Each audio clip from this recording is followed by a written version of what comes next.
Bu gün sizə soya ilə necə heyvan yemi və yağ hazırlanır göstərəcəm. Gəlin baxaq. Əvvəlcə soyamızı sıxım aparatına tökürük.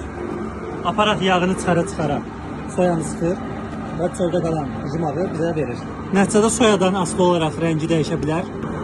Sonra da bunu mikser aparatına orada əzişdirib, miks eləyib toz halında digər aparatda yığırıq. Bu da nəticədə heyvanlar üçün rahat yeyilə biləcək toz halı.